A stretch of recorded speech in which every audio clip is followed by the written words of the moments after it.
So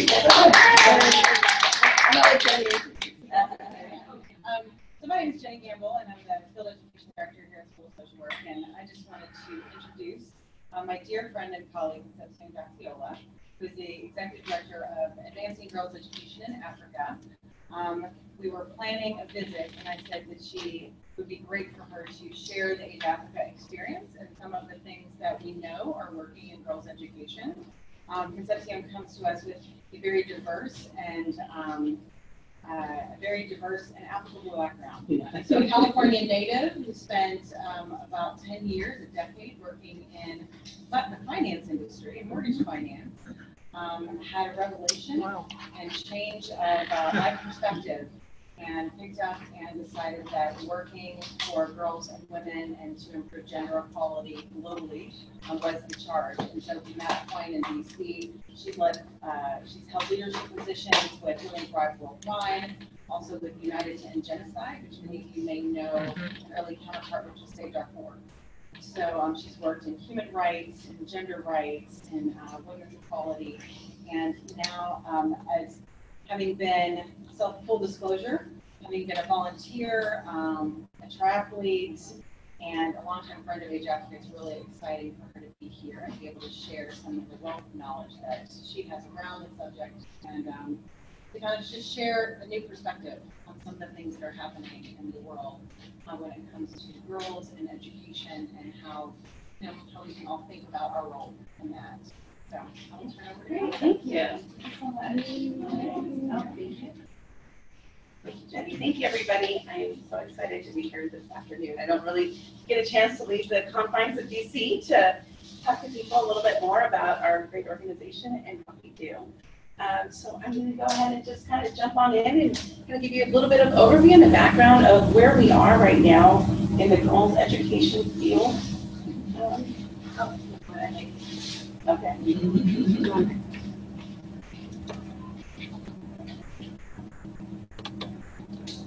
There you go. All right, great. All right, so here are today's challenges in education globally. Prior to 2015, the United Nations had worked together with different countries in trying to mobilize countries to start investing in education for all. From 2000 to 2015, countries, they pulled their money together to try to ensure to provide access to education for everybody. But we kind of hit the marks a little bit. We missed the marks by a bit. What we realized is that even though you open access to education to children, doesn't mean that they're necessarily going to get there. There's different levels of support system. The focus was on primary school. Again, it was only on access, so it didn't really differentiate between gender. So it was just, let's get everybody in and get educated. Fast forward to 2015, same nations came together, adopted 17 Sustainable Development Goals, number 4 being gender quality education, and under those categories of gender equality, they also opened up the sustainability for youth. And what that means is that they wanted to go ahead and start promoting for access to be available for children to go into secondary school. Like primary school is free in most of the world, secondary education is still something that needs to be paid for by parents.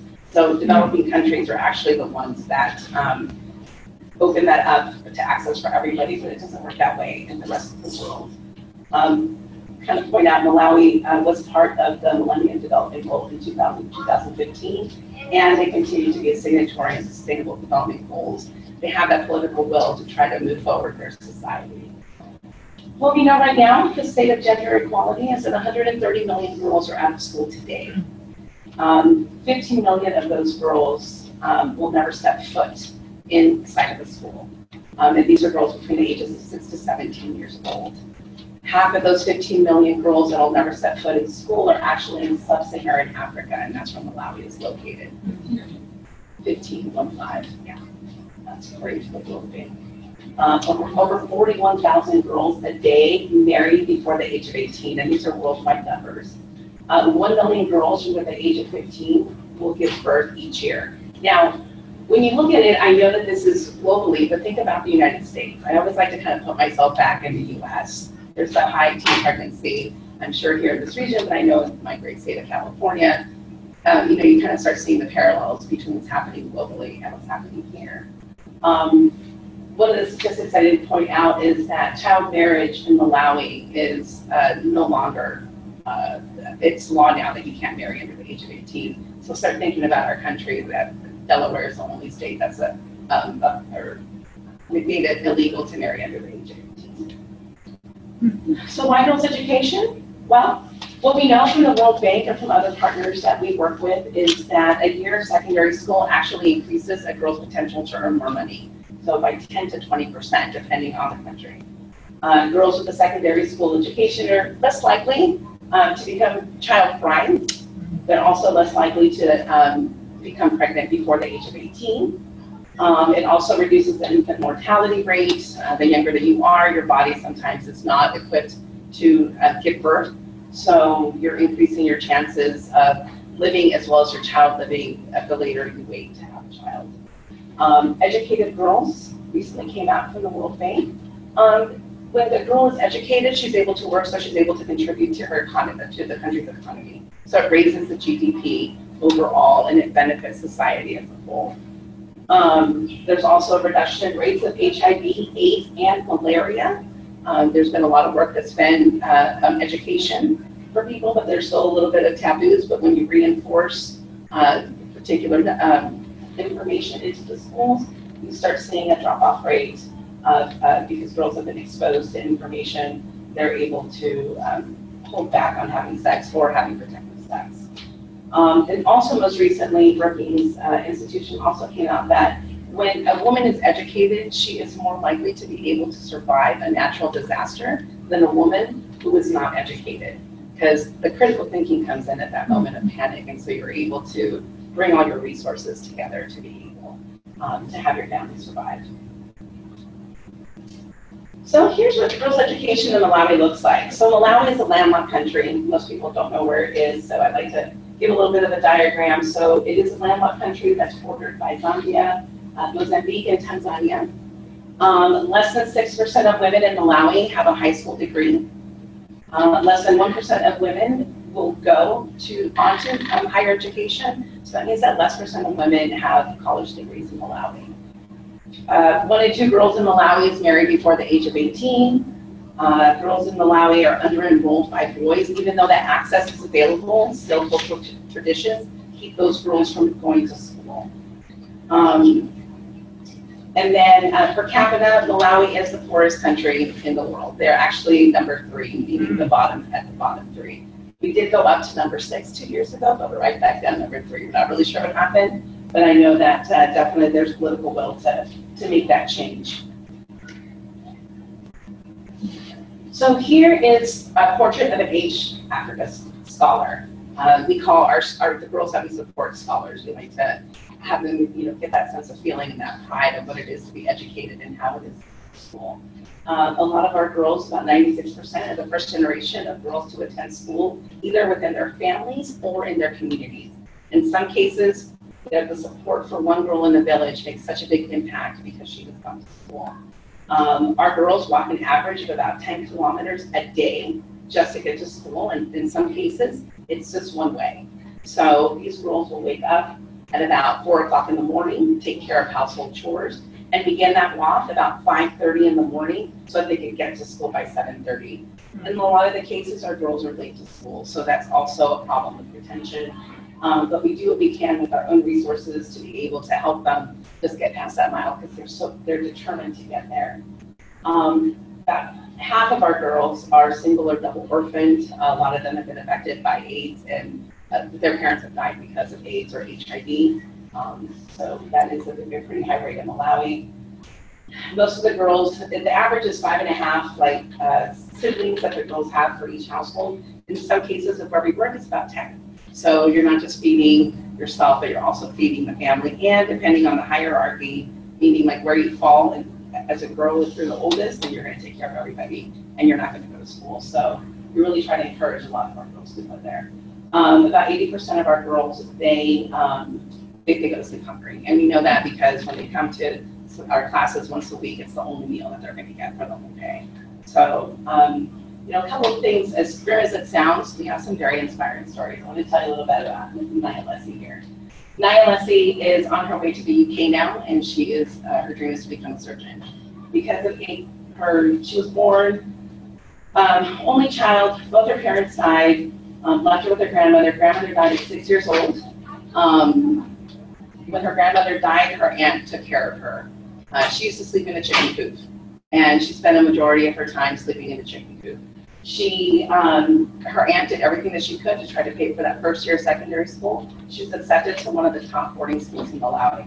Boarding schools in Malawi are different than boarding schools in the United States. It's just a big room where you get to sleep there, so you don't have to walk those long distances. So Naya Leslie, her family, or her aunt could not afford to send her to school. Age Africa found out. We supported her for 4 years. When she graduated from college, or when she graduated from high school, she was the first person in her village to graduate. But then she couldn't qualify for a scholarship, not because she wasn't smart enough, but it's the loan scheme is what they call it. It's very limited. But with Naya Leslie, we were able to help her fill out a scholarship application. She is the only person that received this scholarship application in the entire country of Malawi.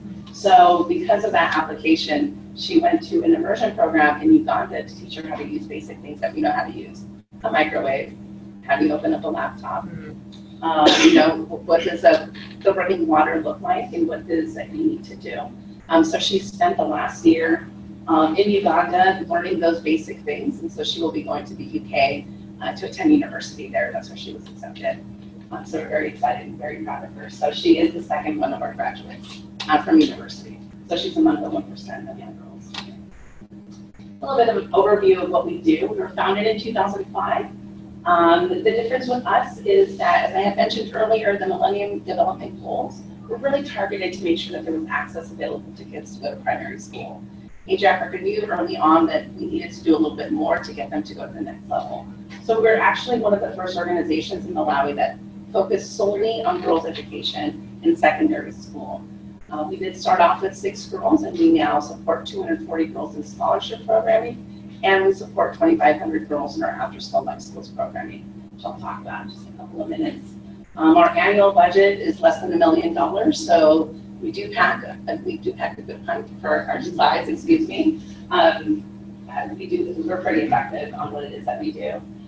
Our objectives for our organization is to make sure that girls stay in school and they graduate. They become their own change agents for themselves, because it's not just about giving girls the money to go to school. There's an emotional support system that's attached to them as well.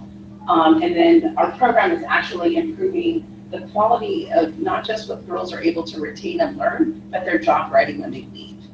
So we do try to work with the Ministry of Education and with different ministry officials to try to make sure that our programs are aligned with their policy goals. And then our approach is we want to make sure that there's no excuse of not going to school because you can't afford it, or because you're getting married, or because of pregnancy. So we do try to deter from that. And then one of the key components we do try to fill in the gap between post-secondary and pathways to careers. Yes. When you say that you started with 6 and now there's 240 girls, every year you're supporting 240 girls? Yes, for the last 3 years we've been supporting 240 girls. Our program, we don't just support you in the first year, we take care of those 4 years of high school. So we want to make sure that it's a commitment within the community, with yourself, and with the school. So there's an entire support system that helps you get through this. Yes, thank you for asking.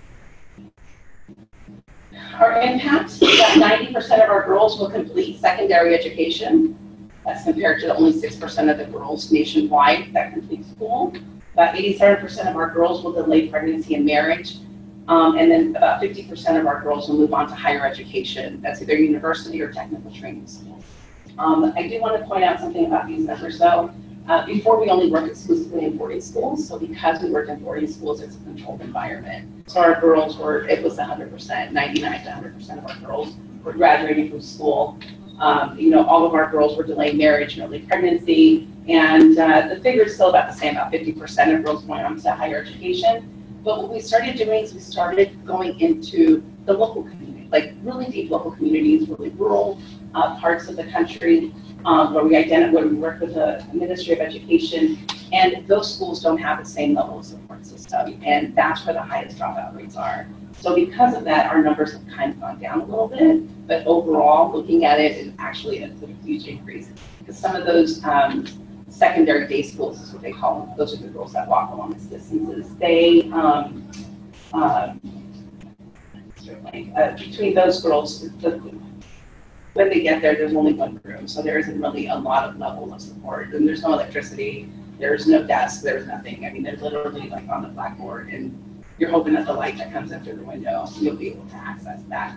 And so those girls were dropping out at alarming rates. And since we've been there, there has been progress, and girls are finishing school. So this is Ida, another graduate. She's actually our first college graduate that did come from East Africa. She started off at one of those secondary day schools, and after 2 years, she went into a boarding school. So for her, that determination is also there of like, wow, like I'm actually going into this different. So she came out here for 3 months to another boarding school just to kind of see what it was like in the United States. So she was able to take a lot of what she learned back to Malawi. Now she's working as a communications associate at a nonprofit. So, you know. Could you talk a little bit, like the students, 50% qualifying for higher education? Yeah. Because it's not just you. There's a whole test process. There's a whole test process. So the testing process is pretty rigorous, and a lot of times our girls are not prepared to take those tests. And it's because the school quality, the quality of education in Malawi is not how it is in the United States. There's no investment. Even though they've committed to making these huge investments, teachers don't get paid, so they don't always show up every day.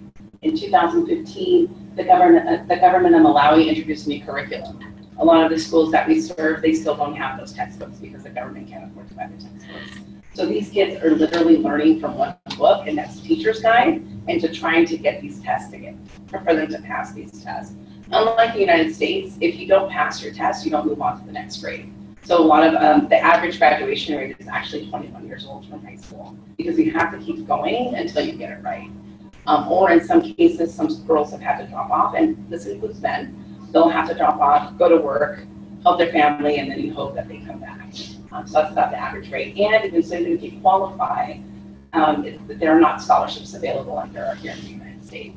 That's a very limited process. Unfortunately, a lot of it is rigged. So if your family comes from money, then you have a better chance of qualifying for that scholarship than, yes, exactly, than the ones that don't. So what we do is we actually have to start becoming advocates for these girls, because what we know is that even though she has graduated, the unemployment rate in Malawi is so high that there's no job for you to go to. So what do you do? So if you go back to the village and you just sit at home, well, your parents are upset now because I just spent 4 years sending my daughter to school, and now look at her.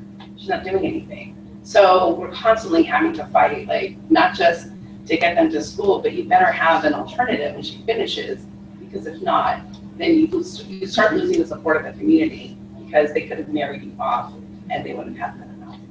Yeah, that was one of the things I've been wondering about. Can you talk more about that? So for the girls who do complete the 4 years and they become high school grads, or even the ones that you've talked about who actually went on to college. So then for them to be successful, do they end up leaving the community so that they can gain employment if that's what they want? Or so we know they delayed pregnancy.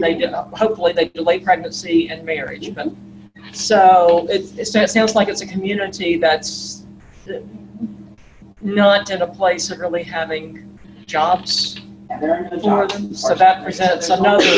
There are 2 areas in Malawi where there are jobs available. That's in Blantyre, where our main office is, in Malawi, and then in the Gaxiola. So a lot of the girls will leave and they will try to go into the city. There's another city as well, it's called Zomba. It's a little bit smaller. But you tend to go back to your community because you have to go back and you have to help financially. So you made it to school. It's your responsibility now to pay for the rest of your siblings or for other kids in the communities. So you're constantly going back to your village. Malawi is a very small country, so people tend to go back to their villages to help them to support. Yes. Do you guys employ the women? So we started doing, and I'll talk about it in a minute, for the post-secondary. It's a great question, because you'll see how the evolution of age advocate comes. All these questions start coming up, like, oh my God, what are we going to do next? Like, we can't let these girls get away because their parents are upset at us now. So when they go to seek jobs, we do try to find them, employment that they can either start helping locally in their community, or we start teaching them small business skills, which I'll get to in a moment, because we're having them identify issues in their community that they can solve through entrepreneurship, small social enterprises, so that they can start making their own money. So this is the approach that we take. I started talking about the scholarships. The scholarships is not just about giving the girls money to go to school, but it's also about covering basic needs. So we want to make sure that they have soap, shoes, an outfit. In most cases, our girls, the best outfit they have is their school uniform, and we only replace those every 2 years. So we try to help them with that and a little bit of pocket money, and that pocket money usually becomes money for groceries. Perfect. So we do give them a small little stipend. In some cases, they use it for transportation. We have our program, which is called CHATS, Creating Healthy Approaches to Success, which I must say, Jenny came up with the name of the program. We had a leadership training, and then we changed it to CHATS. So what CHATS does is, what we learned is that our girls are still dropping out of school, even with the scholarship support. We're like, why are they staying in school? Like, we gave you a scholarship. Well, we realized that that was not enough. Girls needed to learn how to speak for themselves, and they weren't doing that. So, if their families told them to stay home, then they would just stay home. They wouldn't know why. So we started doing this role-playing scenarios that we have in our curriculum. So we designed a curriculum that actually targets those barriers that stop girls from going to school. So, for example, we put two girls together. It's a peer-led program, so the girls, they learn on their own. We have a facilitator that is just there to be present, but is not to engage or interact. And then we also use our alumni, and sometimes call in Ida, or we'll call in Naya Leslie, the two girls that we showed, if they're in the community, to also be there to help and to be that level of support. So the girls learn from each other, and they start learning on how to say no, how to know how to report abuse in their community, like what are those structures if they're in the community, how does that, who to be able to go to. They learn about sexual and reproductive health, and they learn small business skills. So this is what we started doing, so that we would be able to, even if they graduated and they didn't go to college, they had some small business skills that they could learn. What does a checkbook look like? How do you start a savings account? And then what questions do you need to ask if you want to start over here? Like, okay, this lady's selling tomatoes. Why are you selling tomatoes, and why are your tomatoes more? Small little things that people don't really think about, but it makes such a huge difference when you're driving down the road and there are 7 ladies selling tomatoes, because nobody's making money that day because the same 7 ladies are selling the same thing. So we started doing transition support, and that's post-secondary education. So some of our girls, to combat, because if they qualify for school, but we're not able to get them a scholarship, or they don't qualify for a loan, we have taken it upon ourselves to help them in the first year. And then that way, they at least can get into college, and hopefully we'll be able to secure another scholarship. In some cases, we started an internship program. So these girls are actually, they're not employed by us. We give them a small stipend, but at least they're able to learn small business skills by shadowing one of our district officers. So they'll go with the district officers to the school, they'll learn how to file things, like what an office looks like. So that way they're able to gain a skill set that they can use that somewhere else.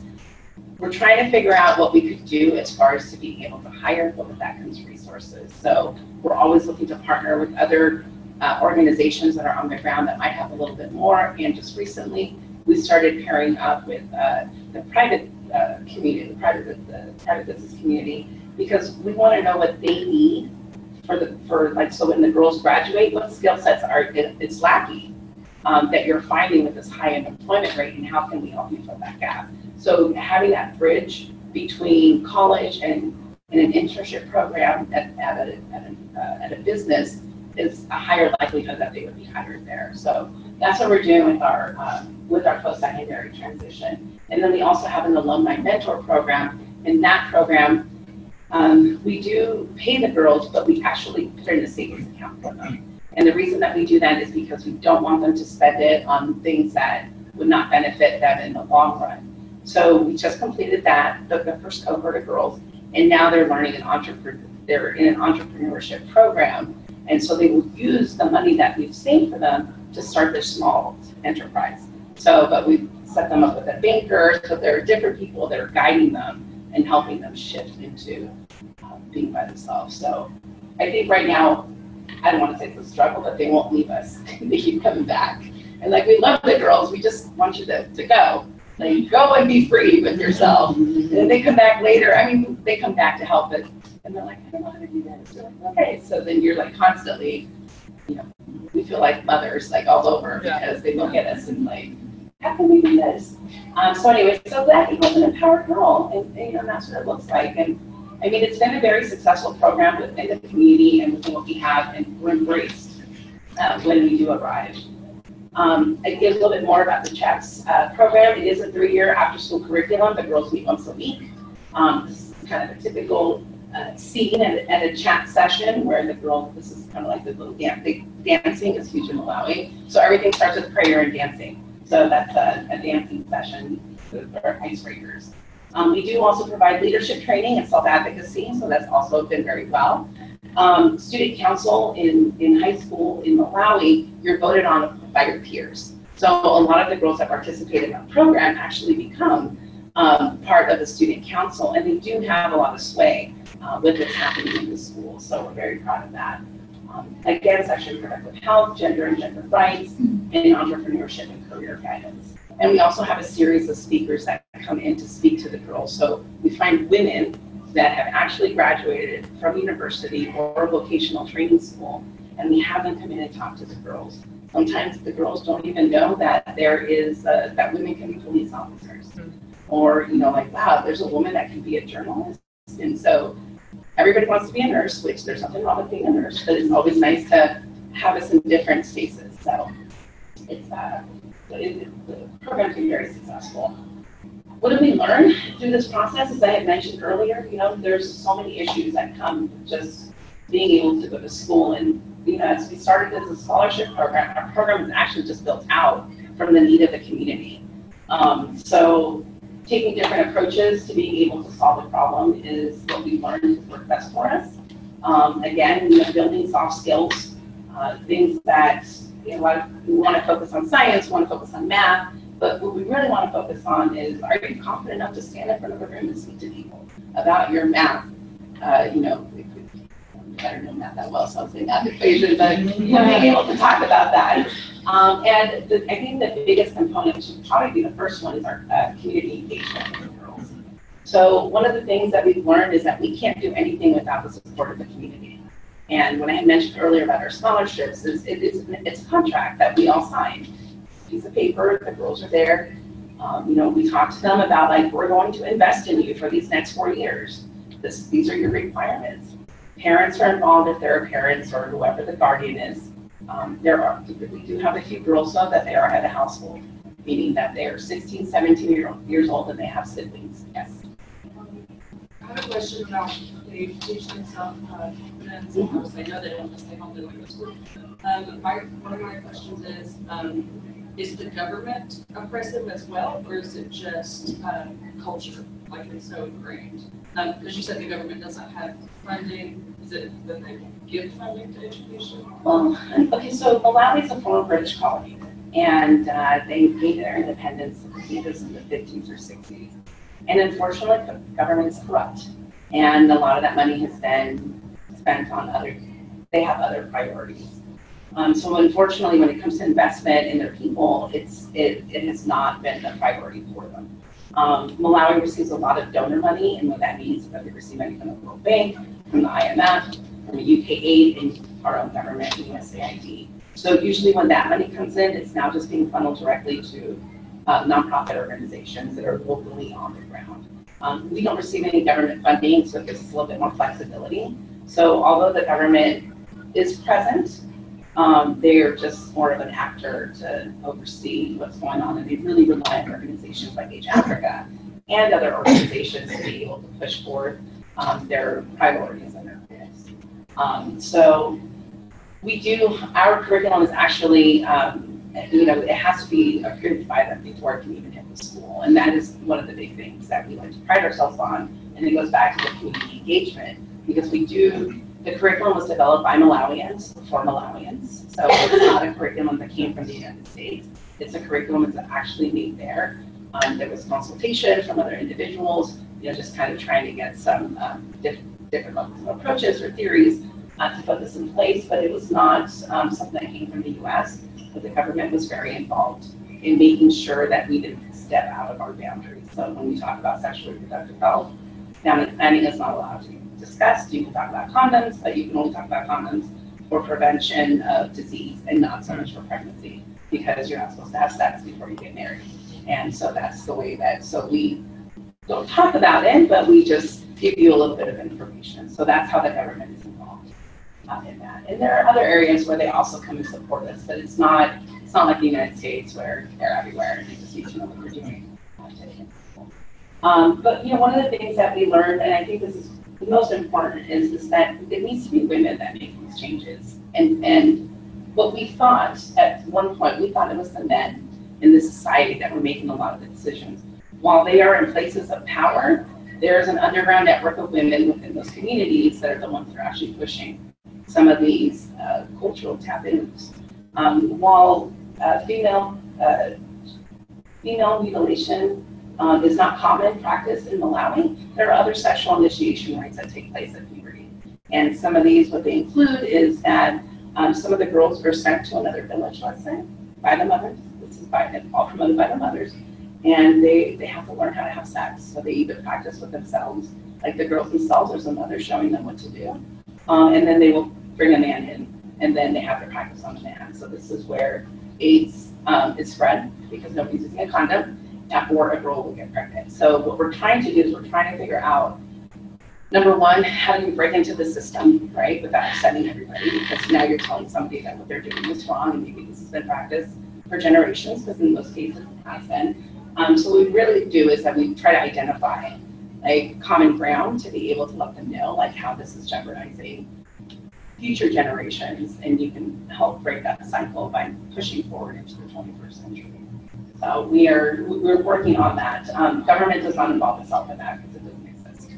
So, Is that super common? Like all the girls in school, do they all go through that? no, it's actually exclusive to some villages, but it's because of the areas that we work in. So we work in the rural area of Malawi, which is in southern districts and Burns 5 districts. And it's a combination of Christian, Catholic, and Muslim communities. So the Muslim communities that we work in, they're very closed. So the fact that we're in there is huge. But we've had some really good inroads into those particular communities. I think from just observation, I think that we get more leeway in the Catholic community and a little bit more in the Christian community. So, but we were seeing that practice a little bit more in the Christian and in the Muslim community. Catholic, I think that they just probably go underground. I'm not really sure on the results on that, but I can only speak for the communities that we serve in, and the majority is Muslim and Christian. So, all right, so a couple of just things to remember. Girls' education is an important issue around the world. It does, it makes such a significant difference, not just within the community, but also economically, and it improves the chances of the economy to be built up by educating half of the population. We know that from working with small NGOs like Age Africa and other organizations similar to Age Africa that are run by locals, like they are the best people to find solutions for what it is that we do. So there's only 2 of us in the United States, and then we have a full staff of 7 people in Malawi, and they're all Malawian. So they know what they're getting into, and they know who they need to talk to. And then obviously our partnerships with our communities, national policies, and international organizations, it's what's really been impactful and making a difference in Malawi. So a couple things that we also like to highlight in case you're interested in trying to find out how you can help or where you can make a difference. Every year, our board of directors participates in what's called the Try for Malawi. And what that is that we know that our girls walk a distance of a triathlon a week to go to school. So our board of directors has used this as their vehicle to tell all their friends, like, this is what we're doing, and they participate in the triathlon. We have the ambassador of Malawi to the United States. is one of our board members, so he is leading the charge this year on the with the tribe. So over 10 years, we have had 150 people participate, and we managed to raise over $500,000 because of that. Our goal this year is to raise $75,000 so that we can continue to support our scholarship program and our programming. So I'm very proud of his participation, and also the embassy staff gets just as involved. And the tribe from Malawi, people know that in Malawi, and they want to know when we're going to take it to Malawi, but we just haven't figured out how that works. But I mean, it's just a really great way of raising awareness and letting people know what it is that we do and what the difference that we're making on the lives of these girls. I mean, his support is just incredible. But when I meet the women that work at the embassy, I mean, it is really something else. They know that it's a small pool of them. There are not that many women that graduate with degrees, and so they're very proud, to also be out there. I just didn't have a picture of them, although I could have shown it up there, but we'll have them this year. So thank you. I'm happy to answer any more questions or. Sure. So in U.S. dollars, what is the approximate amount of funding for one of your scholars, say per year or over a 4-year span? Either way, what does that look like in terms of the funding that girl receives? Sure. So just the scholarship alone is $500 a year. Wow. It's $500 a year, but that includes a stipend. It also includes transportation, and then we give sanitary napkins and other uniform and shoes. And so it really goes a long way. So $500 goes a long way.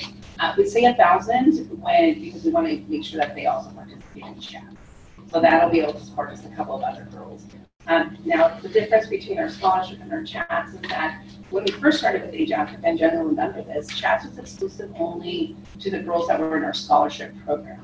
So what we started learning is that program is actually more impactful than anything that we had done before. So what we did is that we went ahead and we opened up chats to all the girls in the school.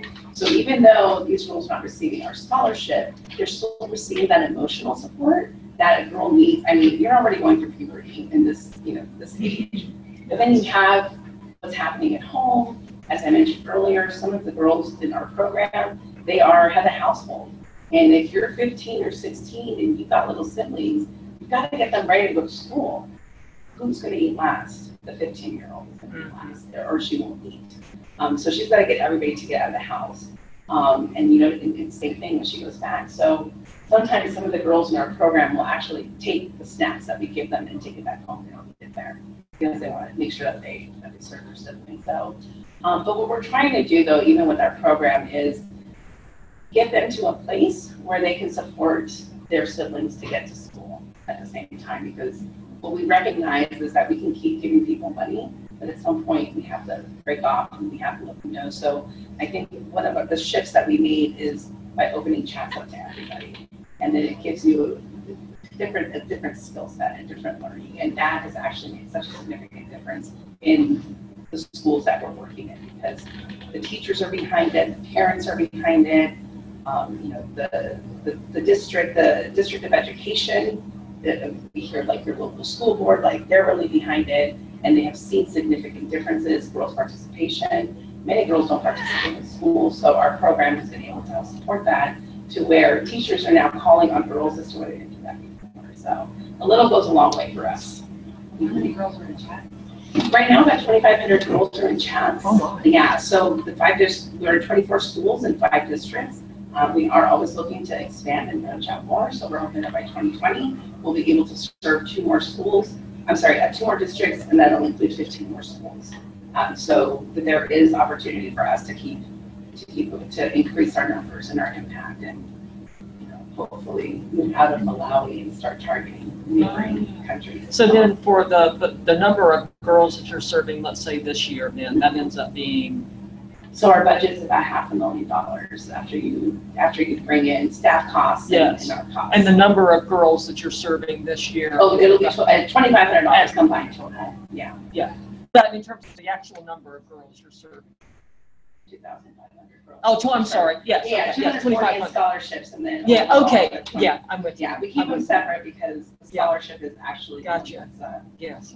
that we started with first. That's kind of our legacy program and then Yes. into chats and working on the post-secondary. A couple cool things to highlight that I didn't put up here. In our entrepreneurship program, I was telling Jenny, so in Malawi, mushrooms are a really big thing and they only grow during the rainy season. So the rainy season is like from December to February. And I was there for 5 weeks at the beginning of the year, so I just saw mushrooms everywhere. And everyone's like, oh, I just tried the mushrooms. But the mushrooms grow in a particular district where we serve. But you've got to go into like the jungle, and it's not even a jungle, it's a rainforest, but they call it the jungle. And that's where the mushrooms grow. But it's also a very dangerous place to go because the girls in our community, when I say they have to do chores, what they're really doing is they're going to go get firewood. And so firewood is what they put in their head and they take it back to their homes, or they're going to go fetch water. Those are the chores that we're talking about. And usually they're distances, like you've got to walk miles to go do that. So they do that with the mushrooms.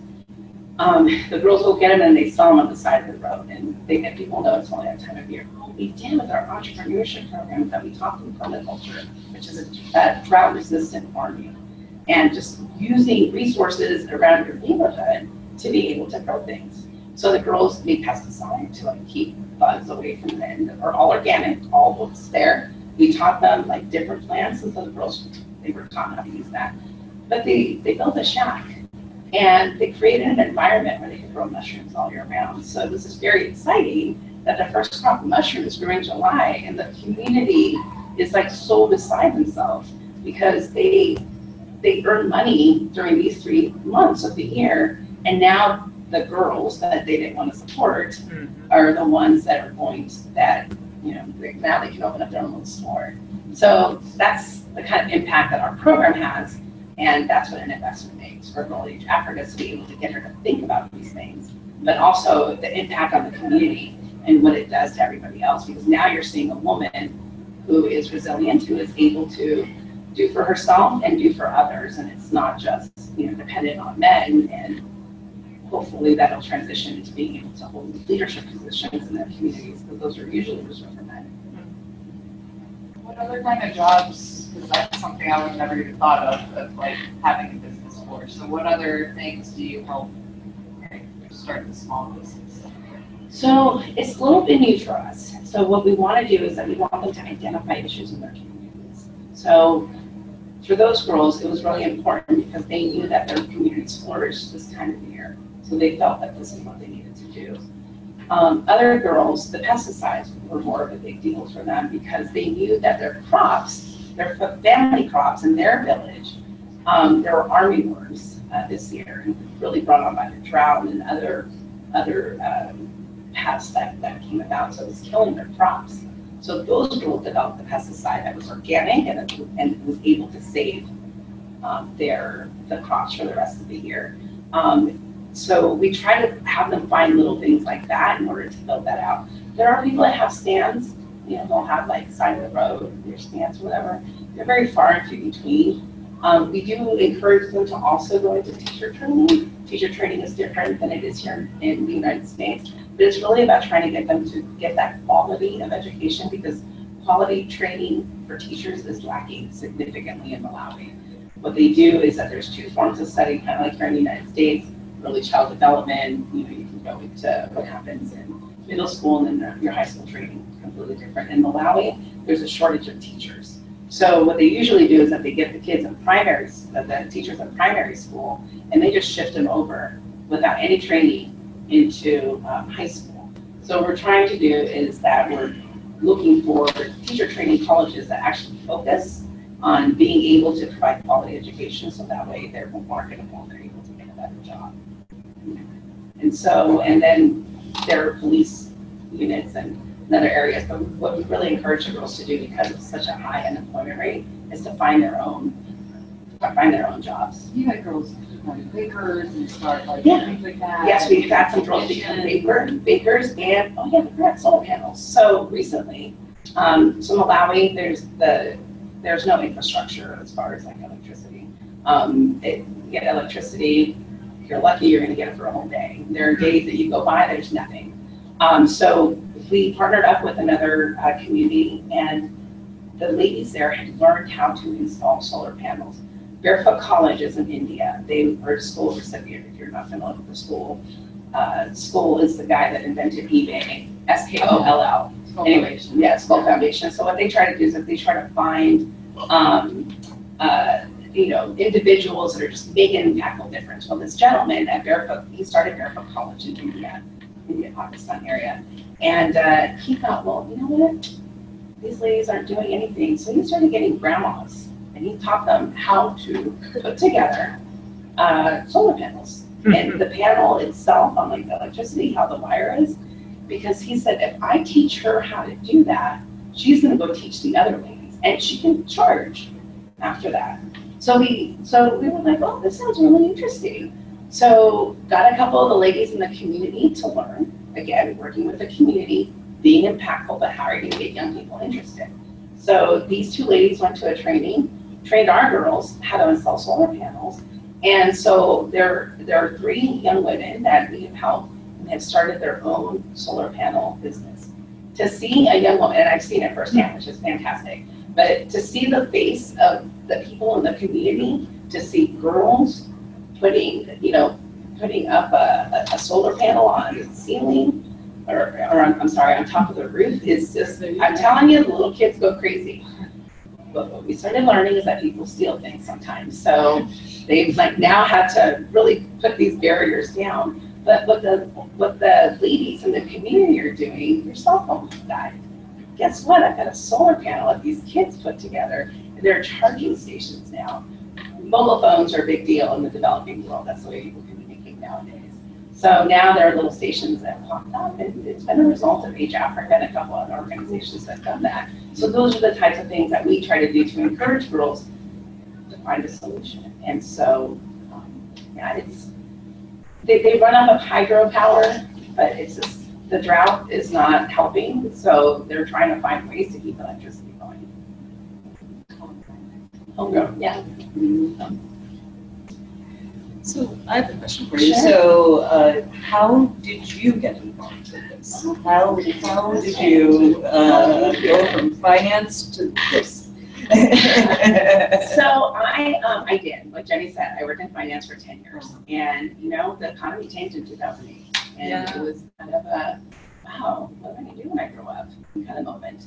And I didn't know anything about NGOs. I knew nothing about nonprofits, but I just knew that there was something inside of me that was telling me to go to Washington, D.C., because I could probably work somewhere there where I can help people. So I literally drove across the country by myself and didn't know what I was doing. Okay, started volunteering, met a great friend, and then I got involved in the Women Thrive Worldwide. But the stories that I was hearing were the stories that I heard growing up. My mom, and a lot of the girls in Malawi and Age Africa, so it's all kind of crazy how it's full circle. But a lot of the stories that I hear from these girls, I used to hear from my mom. My mom wasn't able to go to high school because her father wouldn't let her go between federal and Malawi detention. And that, I don't think, has ever left my mind. So it's really crazy how we got here. But I started hearing these stories. And I'm like, oh my God, that's so wild. Now, my mom is from El Salvador. So how is that story from El Salvador relating to the girl in Cameroon that we just saw, or the girl that I just heard about in Nigeria? So I wasn't really sure. So again, on this exploration mission, met a great friend before I met Jenny. We made another friend who actually ran this organization before I did. She started talking about these stories. I was like, wow, but you know what? That's what I'm gonna do. I said, there's got to be something done about women not being able to go to school. My grandmother was illiterate. She never knew how to read or write, and she was blind on top of all that. So she just started learning Braille before she died. So I started thinking, how do you help kids in the developing world? We haven't gotten there yet. That's a lot of work, but leaving it to others to do, but also exploring that, how do we partner with people? So there was just something inside me that told me I had to do this. And then I'm the director of Age Africa. And I really talk a lot about, I really think about my mom and my grandma. And my mom, I saw my mom graduate from high school. When she came here to this country, she was hell-bent on getting a high school diploma. GED was not good enough for her. So she went to adult school. When I was 11 years old, I saw my mom walk down with cap and gown. And that image is so, unfortunately, I can't say I was the first person to graduate from high school. I'm a mom. But I mean, that is like her biggest accomplishment in her life. And I saw how that changed her. And I think that that has just never left me. And so the older that I get and the more stories of these that I hear, it just really motivates me more. So yeah, so thank you for asking. I love that question. So for any of our students, Concepcion, who might have a longing to do something like this, I mean, I really love what you're describing in terms of the connecting and collaborating with local culture and that sort of thing. So for any of our young women in the room who might have an interest in some similar kind of path, what would you suggest? You know, one of the things that, I got into this later in the game. I got in later in the game. And I think being able to volunteer, I think is such a big deal. Because then you're going to find out what it is that you like to do. I know from speaking with Jenny in the past, like volunteering was her entry point into everything that she's done. And I believe that for myself as well. When I got to DC, I was a lot older.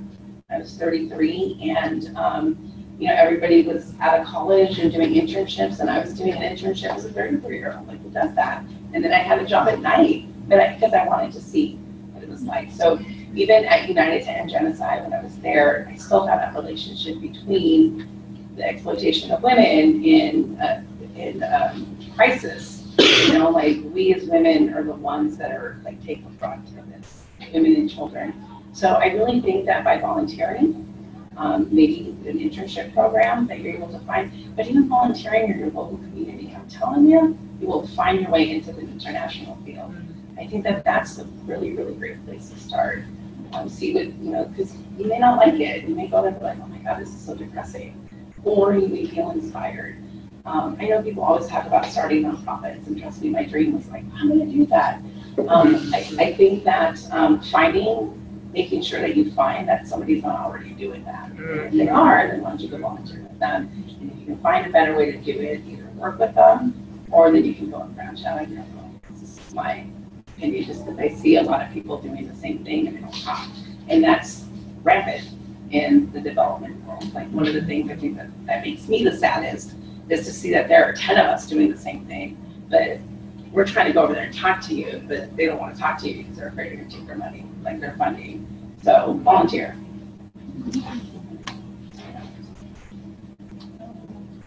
Any other questions?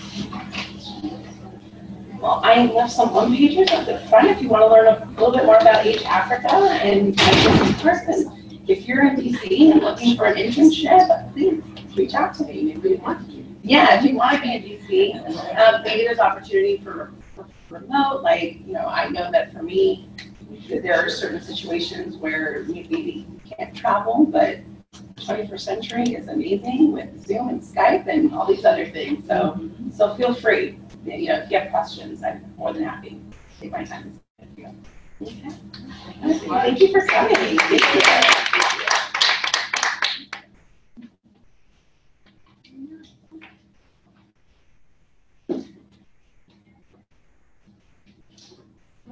Much work to be done. Yeah.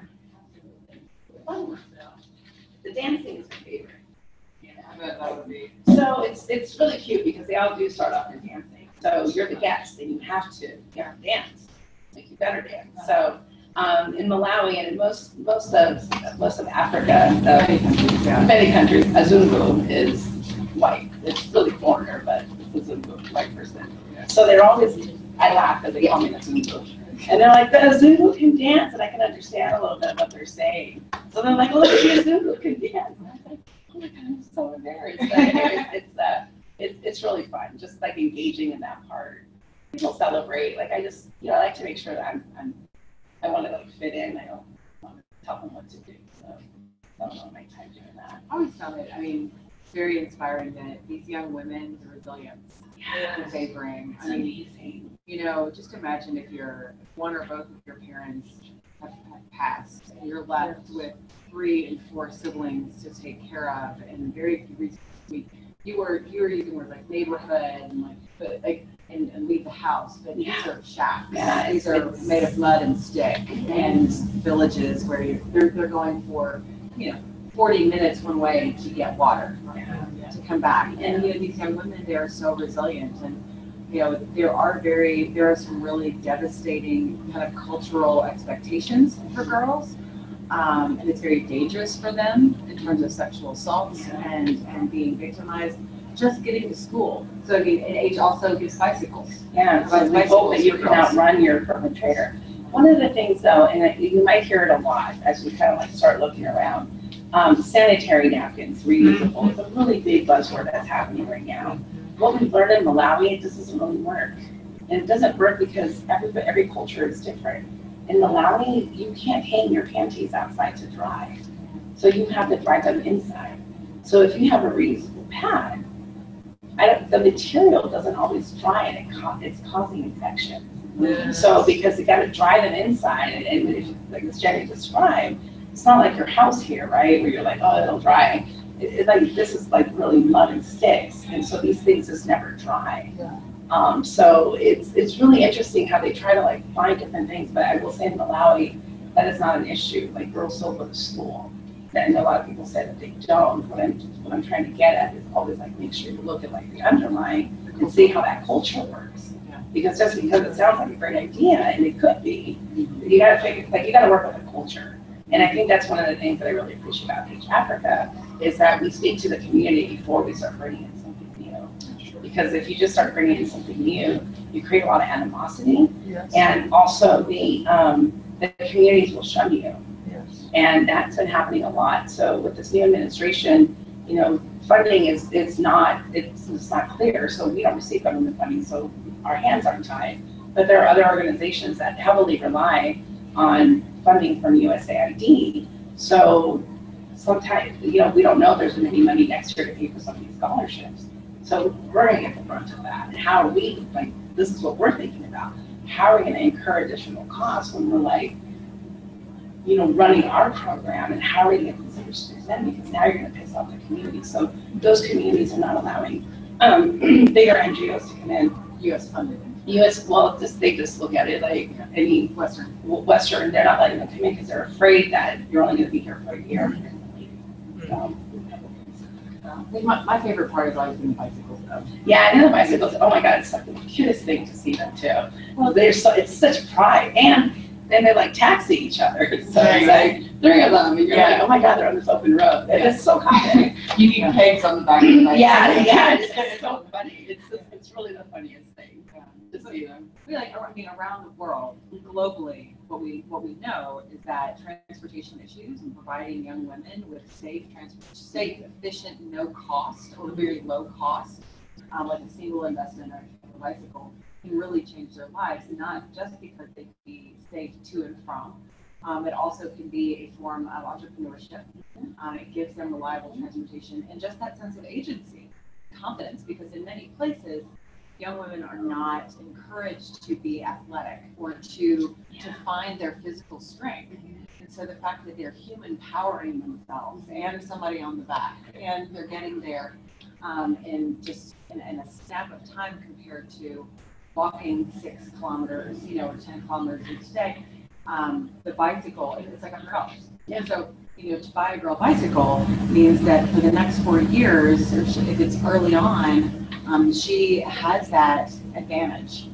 And she is developing that agency and that confidence and that sense of self and purpose. And, she can literally and figuratively go far. So the bicycle, and that's one of the parts about the trike from Malawi that I think are also, that is also really unique, and you start to kind of understand that, you're on a bike and you start feeling, because I've done it, so I did the full triathlon, and you're getting tired, you're thinking, I just want to keep doing this, but wow, what a privilege it is to do this today. I'm only doing I'm doing this today, just this one day. These young women are doing this every day, and that this is the pathway and the vehicle, literally the vehicle that is going to take them to their futures. Yeah, and the girls get to keep the bicycles. They do let them keep them. And a lot of them, they'll either pass it down to their siblings, so their sibling can go to school. or they use it as a form of transportation to be able to, find work or be able to go to the next city, because the cities aren't really, they're far from each other. You and I probably wouldn't do that bike ride, but they will use that bike to get to where they need to get. That's what's like so inspiring to me, like sitting here and like we have privilege, like when you said that like, they hope that, the light comes through the window to like hit this chalkboard. And it's like, honestly, like a couple times I'm like in like almost in tears because it's like we take advantage of all the stuff that's around us. It's constantly going. There's people out here that are, complaining about the life that they have, and it's like you don't know what it's like somewhere else. And like even like it's motivation for me and like inspiration for me to like keep going to school and to like not complain about it because like other people don't have that opportunity and they take it for granted. And yeah, it just blows my mind and it makes me really sad, honestly. I feel you on that, and I really think my upbringing, because my mom and dad, when I first got to Malawi, I was like, wow, this looks like where my parents grew up. So I took pictures of it and I sent it to my parents, and I am so thankful for them forcing me to go as a child to these different countries to see how they grew up. And I remember I was little and I went to El Salvador with my mom, and my cousin and I went to the water. And I remember this so vividly. So we walked quite a distance to the water.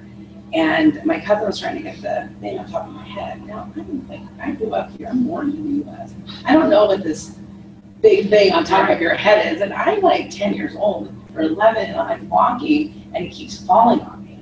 So we have to go back, in the water. And my mom comes and finds me because she's like, that's dangerous. Like, she knows how dangerous it is to do that.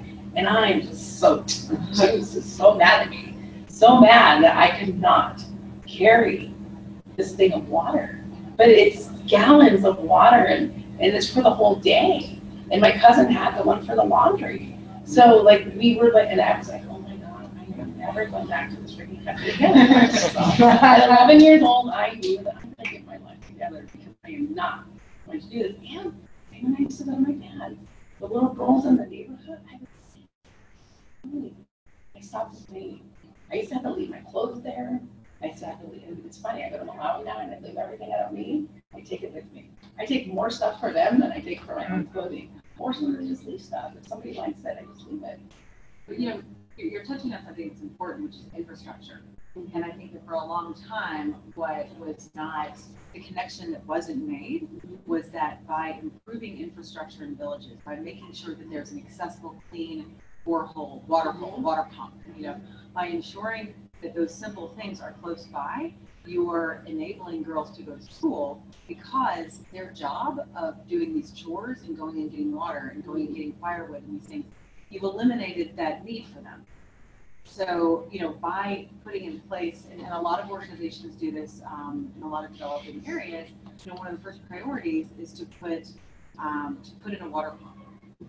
And they don't realize, I think that we're now coming to understand how impacting that is on education, particularly girls' education, because you just eliminated the thing that was keeping them from going to school, because their parents were like, well, who's going to get the water if I send her to school?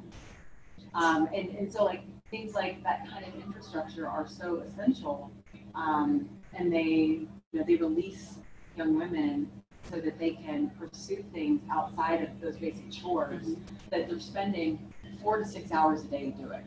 Like, these aren't chores like empty the dishwasher, like I had. These are, this is walk 3 to 5 kilometers to get firewood to heat the water that you also went and got that morning, because you have to you have to wash the clothes and wash very limited dishes and bathe. So it's, but small infrastructure pieces are hugely important.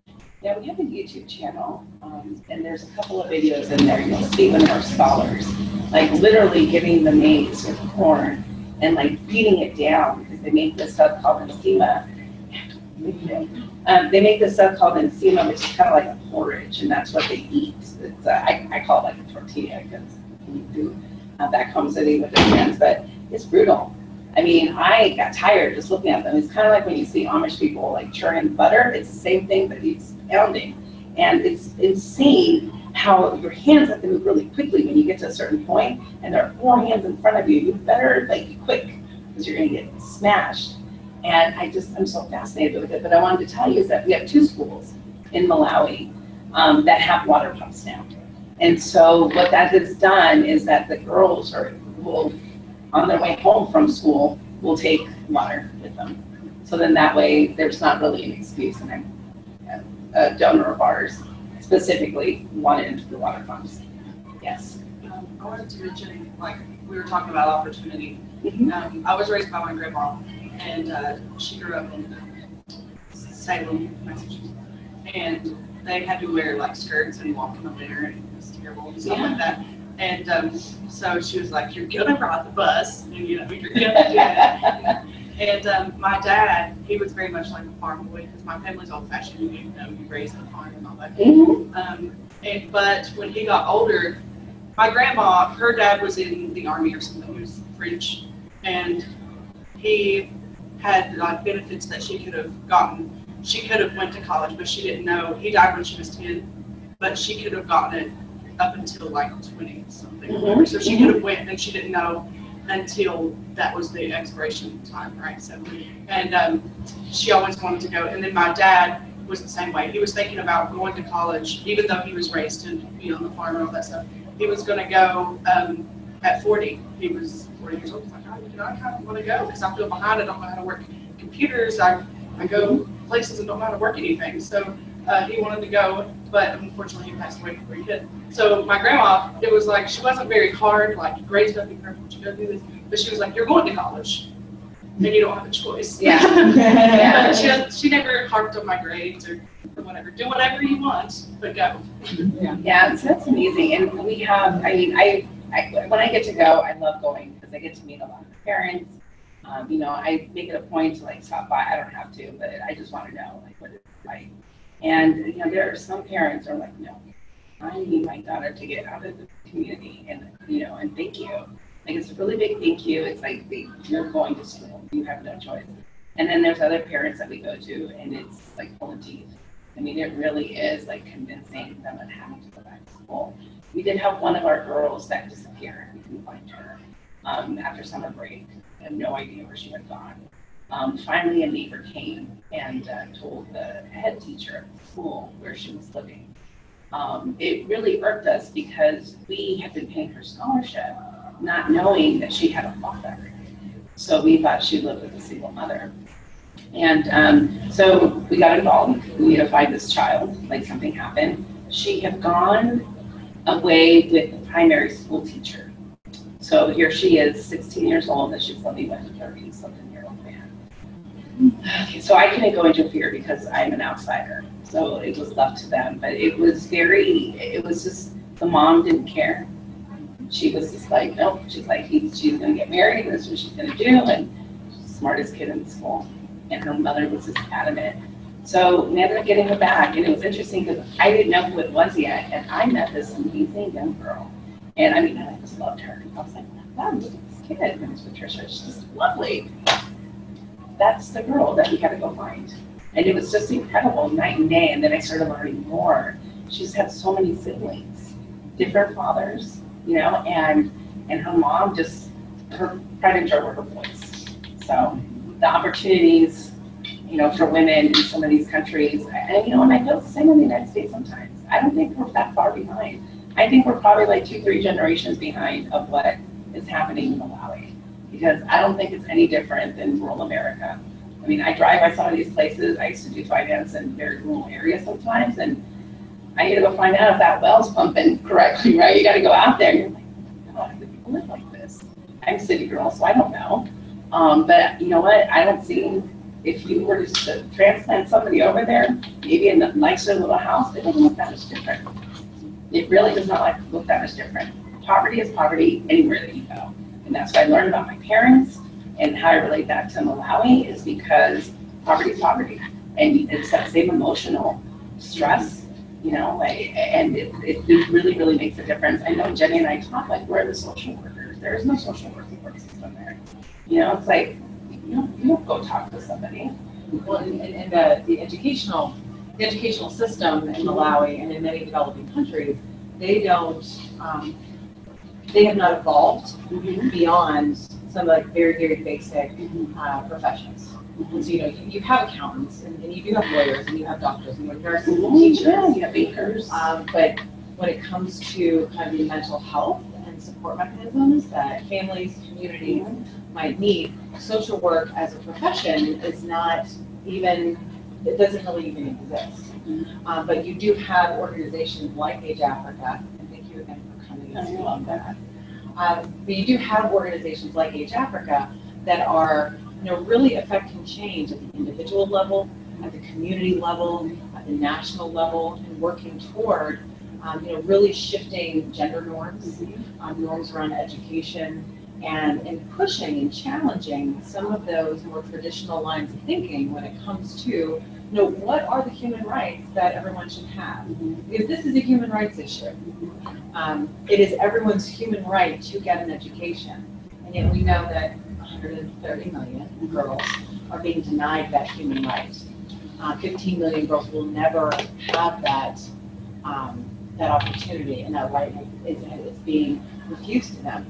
So, you think about how do you affect change at a small level, it's still the starfish story, it makes a difference for that one. The whole country in Malawi is not changing because of Age Africa, but there are seeds being planted all over the country that will change. That will change the climate, that will change the laws, that will change, what young women are able to do, and what they are, what they're given, what they're proud to do, and what the community recognizes are opportunities for them. You see them starting small businesses, and That's the best part. and doing those pieces that changes them and their families and all the other generations. So, Age Africa is a really good example of, what the impact of, small and mighty, what that can do in a community in terms of, one girl, one nation. Yes, I think. One girl, one nation, all the time. Educated girl and educated nation. So, Fantastic. well, thank you for Thank you. this. Sorry, Thank you not past guys. our time. Early on Friday. I know we kind of keep going. Yeah, but, thank you. Thank you. Yeah. Thank you. And Concepcion's cards are up there if you're interested in learning more. Yeah, please, absolutely. I love answering questions. So, like I said, do a lot of cool stuff. And if you get a chance to see the videos on YouTube, it's I don't know where her YouTube channel is. You should find it on the website. And something to say too.